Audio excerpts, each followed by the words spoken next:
Saudações desportivas, caro internauta. Seja bem-vindo a mais uma edição da Resenha Desportiva, o espaço onde trazemos os grandes momentos do desporto nacional e internacional. Hoje vamos falar sobre a derrota do Petro de Luanda, que não perdia há 21 jogos. Analisaremos a convocatória do selecionador Pedro Gonçalves, a sustentabilidade financeira do futebol nacional e o mar de rosas que Roque Sapiri promete ao Interclube, que procura voltar à Liga dos Campeões Africanos. Também abordaremos a vitória do Bravo de Maquis, sem o técnico principal no banco, contra o Cabos Corpo, e a terceira derrota consecutiva do Interclube, diante do Petro no basquetebol sénior masculino. Há muito mais para contar, então prepare-se, porque o jogo já começou. Começamos pelo basquetebol. O Petro de Luanda venceu pela terceira vez consecutiva o Interclube por 98-88 em jogo de segunda fase do Campeonato Nacional Sénior Masculino. Um dia antes de vencer o Sporting de Luanda por 72-55, os petrolíferos enfrentaram os policiais, que não contaram com Carlos Moraes e John Pedro por lesão, convictos de que iriam conquistar mais uma vitória. No primeiro período, o Petro venceu por 27-19, sendo mais certeiro na defesa e no ataque. No segundo período, os petrolíferos foram ao intervalo com uma vantagem de 11 pontos, 56-45. No reatamento, o Interclube tentou inverter o rumo da história, mas não teve força suficiente, perdendo por 81-64. Até a reta final, o resultado manteve-se favorável ao Petro, que encerrou o jogo em 98-88. José Garcia, técnico do Interclube, culpou a arbitragem pela derrota. Por outro lado, o treinador do Petro, Sérgio Valdemilos, disse que faltou maior atitude ao seu plantel, pois o resultado poderia ser mais expressivo. Na Liga Azul, o Campeonato Nacional Sénior Feminino de Basquetebol, o 1º de agosto venceu o Inter B por 71-35, jogando fora de casa. As jogadoras de Paulo Macedo dominaram desde o início. Ao intervalo, as militares tinham uma vantagem de 18 pontos, 35-17.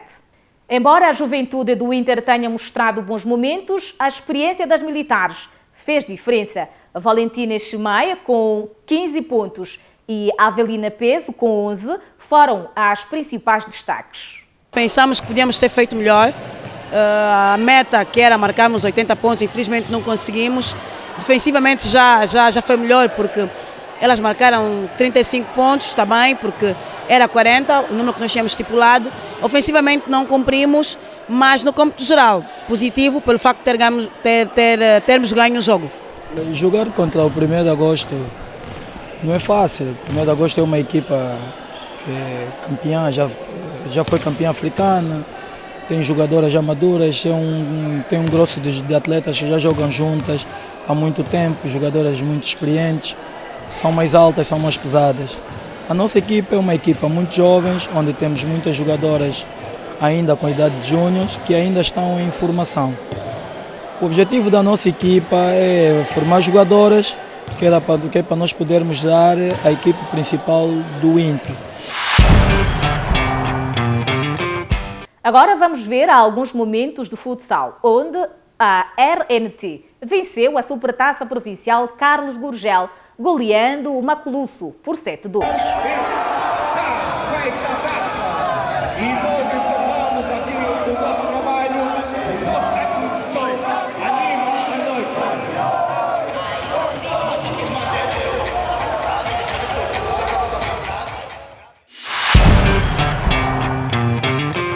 Mudando de assunto, mas entrando para o futebol 11, o técnico Pedro Gonçalves já anunciou os 27 jogadores convocados para o duplo compromisso das eliminatórias para o Campeonato do Mundo em 2026.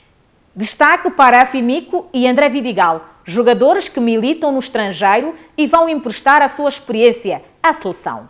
A Angope ouviu o analista desportivo Romilson Teixeira sobre a convocação destas novas peças do tabuleiro de Pedro Gonçalves. Bem, a princípio são dois jogadores de posições diferentes e dois jogadores que têm comportamentos em campo muito diferentes. A Afimico Pululu chega para reforçar a posição de ponta de lança e vai agregar mais qualidade, como Mabululu, Imbalanzola, Zine, Chico Bansa e Gelson, que também podem fazer essa posição. O Afimico é um jogador muito rápido e isso se calhar é o grande diferencial em relação a Mabululu, Imbalanzola.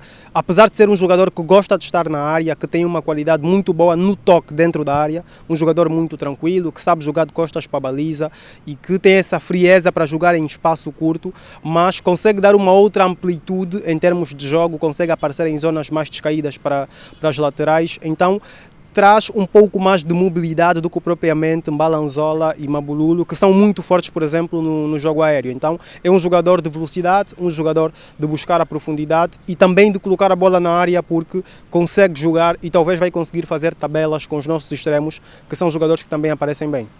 Tanto o Afimico como o André Vidigal, quando combinados com jogadores que consigam servir, no caso do André Vidigal, por ser um extremo, basta termos médios com essa capacidade de ligar e laterais que consigam apoiar o ataque. É um jogador muito forte no 1 para 1, apesar de ter crescido em Portugal, mas é um jogador que tem muita característica de um extremo angolano, um extremo que tem velocidade, um extremo que tem 1 para 1 e depois agrega com alguns golos, por norma marca 7, 6 golos por temporada, o que é um número satisfatório para um jogador da posição. Então vai trazer o que já temos, que é a qualidade no 1 para 1, mas traz o seu agregante a mais, que é a capacidade de finalizar com um pouco mais de eficácia. Eu acredito que há sempre nomes que podem ser agregados e nomes que se calhar poderiam ser riscados. A convocatória é apenas a expressão da observação do técnico da seleção nacional, se quisermos ser um pouco mais justos também da equipa técnica, porque acredito que é um trabalho conjunto. Mas há jogadores como, por exemplo, Inácio Miguel, que pelo que têm feito poderiam enquadrar a convocatória. Há um ou outro jogador da convocatória que a sua chamada pode ser discutível, mas o técnico trabalha em função do que observa dos jogadores e em função do que conhece e do que acredita que o jogador pode representar para o futuro da seleção nacional. Então, como a seleção nacional não é apenas um projeto imediato e muitas vezes se diz que os melhores do momento é que têm que estar na seleção, e isso é plenamente discutível, porque mesmo que não esteja no seu melhor, nós não estamos insatisfeitos, por exemplo, com a chamada de Gelson Dalla, porque conhecemos a qualidade do jogador e que mesmo que seja suplente, onde quer que jogue, conhecemos até que ponto é que Gelson Dalla pode ser decisivo. Então, o perfil geral do jogador conta muito para a convocatória, não apenas o que produz no momento. No Girabola, o confronto entre o primeiro e o segundo classificado, a primeira derrota do Petro de Luanda por 1-0 contra o Ilhéte de Benguela. O técnico da equipa, Ricardo Chiu, atribuiu aos cozinheiros da equipa adversária. O que se passou hoje é muito mau. O futebol angolano tem que refletir o que se passou hoje aqui. Foi uma dualidade de critérios em todos os sentidos, uma injustiça enorme para os profissionais do Petro e para o tricampeão. O Petro é tricampeão, eu relembro, e todos os 50 pontos que o Petro ganhou foram de uma forma justa. O jogo da jornada não deu num canal público. Porquê? Porque não permitiram imagens. Portanto, algo estava a ser preparado, bem cozinhado. Parabéns aos cozinheiros. Com este resultado, os tricolores mantêm-se em primeiro na classificação com 50 pontos, enquanto que o Ilhéte de Benguela diminui a vantagem para 48. O 1º de agosto, após empatar com o Luanda City, soma 39 pontos. Em outro jogo, o FC Bravo do Maquis venceu o Cabos Corpo do Palanca por 2-0, mesmo sem o treinador principal, suspenso por 30 dias devido a atos irregulares. Célio e Odá também estão suspensos por 2 jogos.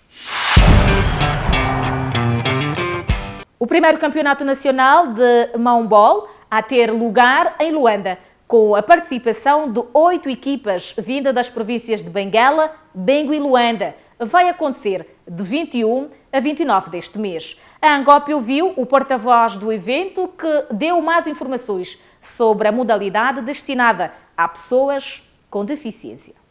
A princípio é apresentarmos aquilo que são os aspectos técnicos, né, as regras da mesma atividade, para que essa modalidade seja visível a todos os níveis, sendo que é uma atividade nacional, de caráter nacional, e 3 equipas estarão envolvidas, ou 3 províncias estarão envolvidas, e daí é que nós vamos tentar apresentar o máximo possível daquilo que é o projeto Mambou no que concerne a própria atividade que é o nacional. Pronto, como tudo, todo projeto há uma iniciativa primária, e nós há muito viemos a trabalhar para que chegássemos a este nível que é o nacional.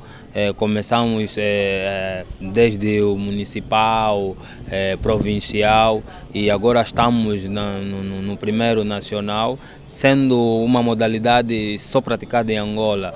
E a aceitação, tivemos que fazer um trabalho muito massivo em termos daquilo que é a divulgação da mesma modalidade e o projeto, no caso. Então, o maior desafio nesse momento que nós encontramos era mesmo a aceitação daquilo que é a modalidade a todos os níveis, que é a nível nacional. Para fechar, abordamos a sustentabilidade financeira do futebol nacional com o economista Daniel Sapateiro. A crise pode levar o Carmona do IJ à falência, um problema que afeta também a outras equipas do campeonato. As principais fontes de receitas dos clubes desportivos profissionais, nomeadamente do futebol profissional da primeira divisão, o Girabola, é basicamente desta forma que ela é hierarquizada. Portanto, os patrocinadores, aquilo que nós vemos nas camisolas, nos calções, à frente e atrás, e também as instituições públicas, nomeadamente os governos provinciais, as administrações municipais, que dão um suporte financeiro, além de outros, como por exemplo também a questão dos autocarros. Depois vem, em uma larga distância, vem a questão dos associados e as suas cotas. Nós não temos uma cultura de pagar cotas para ser associado ou ser associado e ter as cotas em dia. E isso também lesa os clubes, porque não tem uma fonte de receita fixa, segura, que lhe permita fazer um conjunto de operações de investimento, também ao nível dos custos, das despesas ordinárias do dia-a-dia, desde a lavagem dos equipamentos, desde a alimentação, desde o tratamento do relevado, desde a questão da rega do relevado e assim por diante. Isso gera com que haja uma dependência muito grande dos patrocinadores, que também, cada vez mais com esse tipo de entendimento, vão querer saber qual é o retorno dessa publicidade, qual é o retorno desse patrocínio. E assim percebemos que a sustentabilidade dos clubes desportivos e que são profissionais tem sempre uma questão muito uma questão muito precária.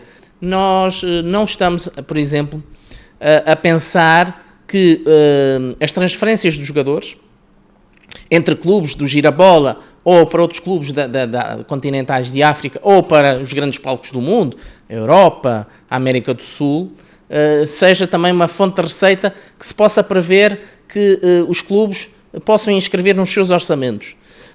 Pois nós temos uma dificuldade que vem de trás, que é a questão da cultura das escolas, das academias, para haver aqui um florescer, haver aqui um viveiro de jogadores que permitam no futuro poder encaixar com essas transferências e dessa forma ajudar os orçamentos dos clubes. Por outro lado também, naquilo que se assiste nos grandes palcos do mundo, nomeadamente a Europa, a questão dos direitos televisivos. Sempre tivemos clubes que depois mostraram dificuldades em permanecer nos campeonatos, alguns dos quais desistiram a meio da prova, levando a que, por exemplo, o campeonato em termos de jornadas ficasse mais curto pela saída dos clubes antes do final da época. Repare, tudo isto é um assunto que muitas vezes não se fala. Ganharem dinheiro por via da assistência nos estádios, que é muito reduzida, e isso é outra questão. Se nós tivermos estádios com mais pessoas, pavilhões com mais pessoas, também aumenta a sustentabilidade dos clubes. Por outro, é a boa gestão, sabe? A boa gestão do dinheiro dos clubes, de facto, de canalizar esse dinheiro disponível para realmente aquilo que faz produzir valor para os clubes e o impacto de dependência. Porque se agora retirássemos, por exemplo, olhamos para os clubes e olhando para os clubes que são uma lógica de empresas públicas ou são os próprios donos do clube enquanto organizações públicas, vamos dar aqui o exemplo, o 1º de Agosto, Ministério da Defesa Nacional, o Petro Sonangol, estamos a falar o Inter, que tem por trás a Polícia Nacional, o Ministério do Interior, tivemos o ASA, que tem a ver com a TAG, Linhas Aéreas de Angola, enfim, portanto, há aqui uma razão lógica de dono e patrocinador, há uma lógica histórica, até de outro tempo, que nós tínhamos clubes que eram organizações por via das instituições que foram criadas e que depois fizeram uma extensão de clubes para também representar essa instituição, nomeadamente a Polícia Nacional, mas ter um clube que representasse a Polícia Nacional, e não necessariamente são, portanto, polícias, membros da Polícia Nacional que são jogadores das várias modalidades do Inter, e assim sucessivamente. Mais do que provavelmente, aquilo como temos vindo a viver, em termos com ajudas e patrocínios públicos, tenderá a ser cada vez mais reduzido ou até na lógica de que a perceber, eu, empresa XPTO de telecomunicações, quero avaliar quanto é que eu, dos meus 100 milhões de kwanzas que dei durante um ano, quanto é que eu tive de retorno para a minha empresa de telecomunicações, o patrocínio na equipa XYZ. E isso também os clubes têm que fazer esse trabalho de casa para terem continuidade desse patrocinador ou aumentar o número de patrocinadores e, portanto, aumentar dos 100 milhões, por exemplo, para 150 e 200 com mais outros patrocinadores, porque eles se revêem na imagem, na política, nos resultados desportivos, na boa gestão, na prestação de contas. Ele sabe, o nosso campeonato é muito... traz pouca atratividade para quem quer ver um jogo de futebol. Muito mais fácil se consegue obter essa atração, essa sedução para o campeonato espanhol, o campeonato inglês, do que o nosso, porque nós temos limitações de todo o género, temos limitações desde os relevados, que têm muitos problemas, temos questões do próprio desporto e da modalidade de futebol como ela é praticada, que é muitas das vezes chutar para a frente e correr e que não tem um lado técnico, tem um lado tático presente e que todos conseguem se ver naquela tática. Depois temos a ver também que os horários, repare, nós temos jogos ao meio da tarde durante a semana, tanto nos seus estádios, como também no 11 de novembro, muito é, por exemplo, do que é usado ainda pelo Petro. Repare, um jogo às 15 horas de terça ou quarta-feira, não se está à espera que tenha 20, 30 mil pessoas nas bancadas, porque há um princípio de que as pessoas devem estar a trabalhar, devem estar a trabalhar no formal, no informal, mas que têm que estar a produzir riqueza, e estar aos 90 e tal minutos a ver um jogo de futebol, em princípio não traz riqueza para as pessoas. Porquê é que não se adequa os horários dos jogos para mais ao final da tarde, sábados e domingos, criando também aqui estímulos durante antes do jogo e nos intervalos, chamando artistas de música e de outras naturezas, para haver aqui uma atração de mais espectadores que possam se tornar associados dos clubes, pagando cotas regularmente, promovendo a cultura. Isso há muito por fazer. Repare, por exemplo, ao nível dos estádios. Os nossos estádios podem ser uma fonte de receita, como se tem vindo a construir na Europa. Os estádios têm cinemas, os estádios têm supermercados, os estádios têm lojas internas, têm centros comerciais, têm escritórios para arrendamento, que traz também receita financeira que não é associada ao desporto, mas que é complementar. Portanto, é uma lógica, proveitos não operacionais, digamos assim. Mas o que interessa depois é o somatório das várias origens do dinheiro, dos direitos esportivos, das transferências, das vendas de bilhetes dos estádios, o merchandising, os cascóis, os chapéus, as bandeiras, todo o material de merchandising que representa um clube. Depois, este tipo de prestação de serviços que tem dentro de um estágio, bebida e comida que se vendem nas bancadas, isso tudo é receita. Mas sem dinheiro, tudo isto pode ficar em causa numa lógica dos clubes extinguirem-se, fecharem e depois não ter a resposta social junto de onde está. Vamos dar aqui um exemplo.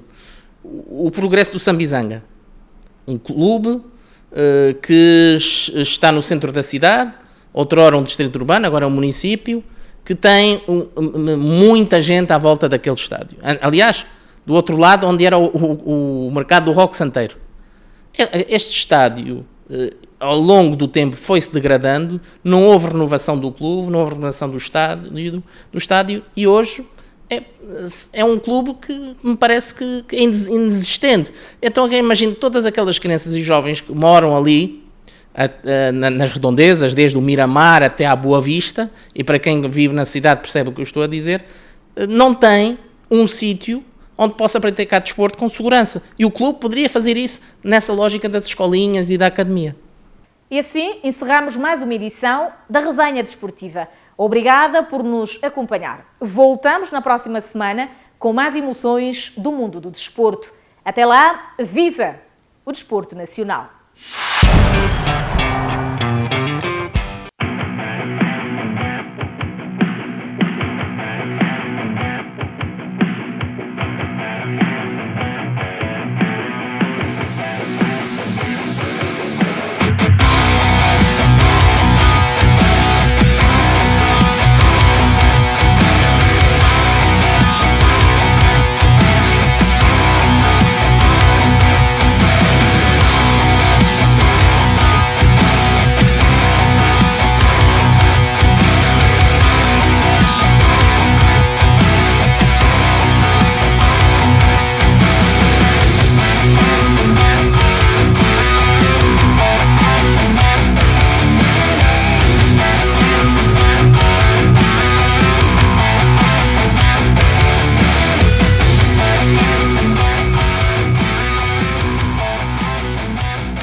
Angola 50 anos.